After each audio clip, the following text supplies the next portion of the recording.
Voici Rakout, représentant des petits agriculteurs malgaches. Chaque jour, Rakout mène une lutte contre un ennemi redoutable qui s'appelle l'insécurité alimentaire. Pour gagner le combat, la solution, c'est d'augmenter la production agricole. Bien sûr, Rakout a une stratégie en tête, c'est d'élargir ses cultures de riz sur les collines. Or, les sols de collines sont peu fertiles et nécessitent l'utilisation d'engrais pour avoir une bonne production. Mais la triste réalité, c'est que Rakout n'a qu'un faible revenu et il ne peut utiliser que très peu d'engrais.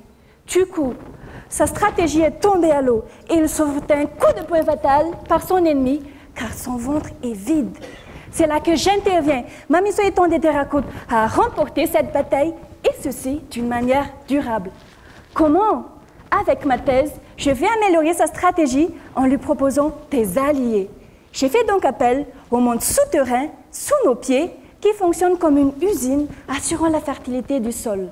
Du plus petit au plus grand, j'ai fouillé tous les CV des employés de cette usine et celui des vers de terre a retenu mon attention. Savez-vous que les vers de terre ne sont pas que des appâts pour les poissons? Ce sont des super-héros qui ont le super pouvoir d'augmenter la croissance des plantes, d'atténuer le changement climatique et de contrôler l'érosion. Tout ça semble très bien intéressant pour aider Rakout, n'est-ce pas? Mais avant de lui proposer ça, il faudra d'abord vérifier si ce super pouvoir est vraiment efficace sur le riz ou pas. J'ai donc réalisé plusieurs essais à différentes échelles.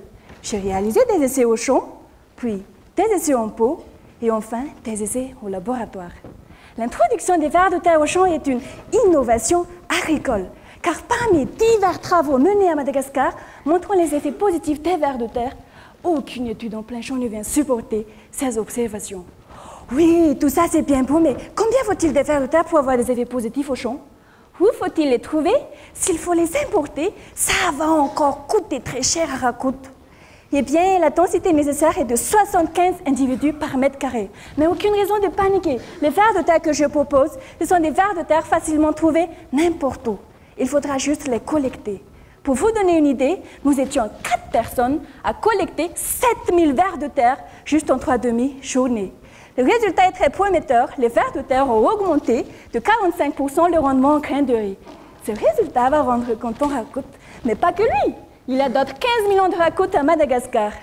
Avec ce résultat, tous les Rakout auront la force de mettre KO leur ennemi. Et là, je pourrais enfin dire mission accomplie. Merci.